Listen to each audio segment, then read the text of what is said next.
Alors ce soir, nous reprenons les plus belles histoires de Noël, édition Fleurus. Nous allons lire L'incroyable voyage des Santons de Noël, page 140. L'incroyable voyage des Santons de Noël. Le soir du 24 décembre, papa tête en l'air, maman tête en l'air et leur fils Mathias se préparaient pour le réveillon. Comme c'était une famille très distraite, il restait plein de choses à faire. Dans la cuisine, papa tête en l'air cherchait la dinde qu'il avait oublié de farcir, et, dans la bibliothèque, maman tête en l'air était au téléphone avec le Père Noël, car elle avait oublié de lui poster la liste des cadeaux. Pendant ce temps, Mathias tête en l'air jouait tranquillement dans sa chambre. Il n'était pas impatient, car il était un petit garçon très étourdi, et croyait que Noël n'était que dans une semaine. Sa maman passa la tête dans sa chambre et lui demanda: Mathias, j'ai sorti la crèche. Peux-tu installer les personnages? Je dois encore dire quelques mots au Père Noël.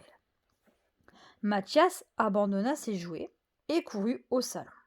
Il sortit les santons de leur boîte, il installa Joseph et Marie bien au chaud entre l'âne et le bœuf, mais il joua avec les bergers et les rois mages. Il les dispersa un peu partout. Soudain, son papa l'appela. Mathias, viens m'aider à préparer le dessert. Mathias courut à la cuisine et oublia d'installer les petits personnages.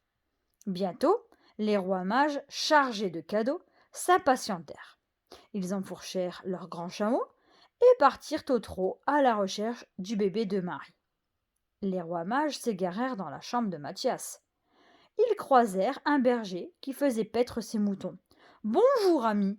Sais-tu où se trouve la maison du petit Jésus? Au salon, je crois, répondit le berger. Je dois y emmener mes moutons pour qu'ils se reposent près de la cheminée cette nuit. Laissez-moi vous accompagner. Après une longue route, les rois mages arrivèrent aux abords de la cheminée. Ils rencontrèrent un ange qui agitait ses petites ailes de bois. Sais-tu où se trouve la maison de Joseph et Marie?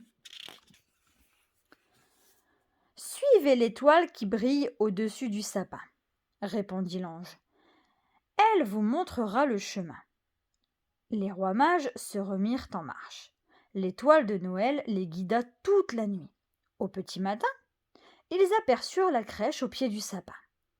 Il leur restait moins de 1 mètre à parcourir et ils allaient pouvoir offrir leurs cadeaux à l'enfant qui venait de naître.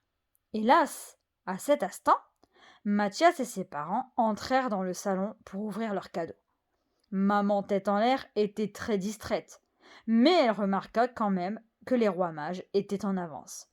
Alors, elle les ramassa et les déposa à l'autre bout de la pièce. Le lendemain, elle les surprit de nouveau en train de traverser le salon.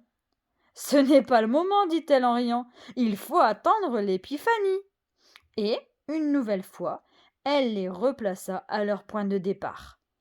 C'est pourquoi les rois mages, malgré tous leurs efforts, n'offrirent leur cadeau à l'enfant Jésus que le 6 janvier, épuisés, mais heureux d'être enfin arrivés. Voilà, c'était l'histoire de ce soir. Je vous souhaite une très bonne nuit. À demain!